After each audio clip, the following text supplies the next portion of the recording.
The blue Djellaba and the date palm. Long ago, in a village hidden between the golden dunes of the Sahara and the shadowed walls of the Atlas Mountains, there lived an old man named Marrakech. He was known for wearing a blue Djellaba that fluttered in the wind like a tattered flag.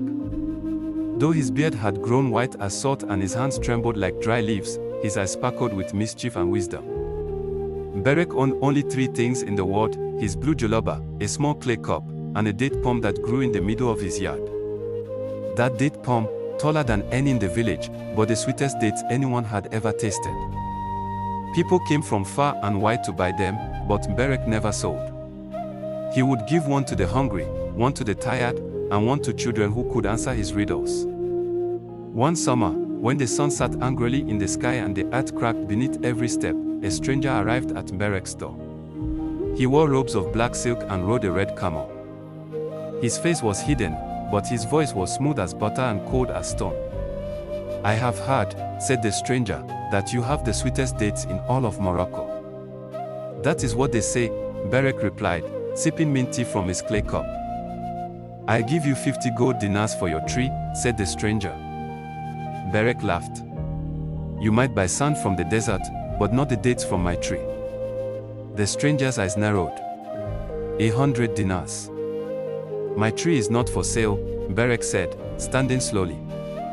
"Then I will take it," said the stranger, and before Marrakech could speak, he pulled a silver knife from his robes and struck the tree. The earth shook. The date palm groaned like a dying man. And then, silence. The stranger vanished into a whirlwind of red dust. Marrakech dropped to his knees before the tree. "Forgive me," he whispered. "I should have guarded you better."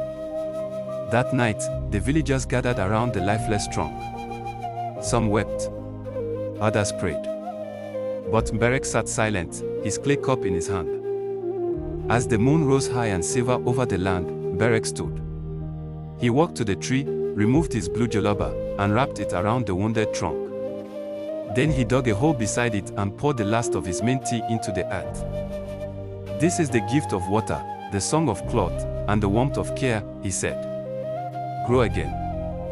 The next morning, where the old tree stood, 7 new shoots had grown, each strong and green.